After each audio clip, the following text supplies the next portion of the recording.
Finally, the last filter you'll implement is called blur. In blur, your task is going to be to take an image and create a blurred version of the same image, where everything is a little bit softer. Let's zoom into this image a little bit to see what this actually looks like. Notice that if this is the original image, this is what the blurred image looks like. Notice that the details are a little bit softer, and it's a bit tougher to make out. So what does that algorithm actually look like? How do we take an image and blur it, so to speak? Well, let's look at this image, a simple 6x6 image where we have red and blue. And what would it look like if we were to blur the image? Well, the blurred image might look a little something like this, where the details are a bit softer, and you can't quite make out the lines as crisply or as sharply as you could before. You can look at them side by side here. On the left is the original image, and on the right is the blurred version of the same image. You'll notice that the pixels have changed their color values slightly. The pixels that were originally just pure red now look a little more blue, and the pixels that were originally blue now look a little more red. So how do we actually do this? Well, the type of blur we're going to do is what's called a box blur. And to implement a box blur, we're going to compute the new value for a pixel by taking the average of the old color values of all of the 9 pixels that form a grid around that original pixel. In other words, all of the pixels that are within one row and one column of the original pixel. What does that mean for an image like this? Well, if we take this pixel, for example, and we want to compute its new color value in the blurred image, we're going to do that by looking at the original color values of these 9 pixels, the pixels that are within one row and one column of that pixel. Likewise, to determine the blurred version of this pixel, we're going to take the average of the original color values of these 9 pixels. Of course, not every pixel in our image has 9 pixels that form a 3x3 grid around it. Let's consider an edge case, for example, like this pixel. What happens now?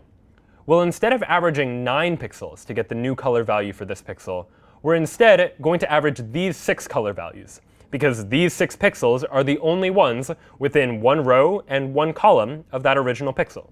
And likewise, if we look at this pixel down in the corner, we're going to compute its new value by taking the average of these 4 pixels, the only pixels that are within one row and one column of this particular pixel. So let's take a look at an example in a little more detail by calculating the new value for this pixel if we were to try and blur this image.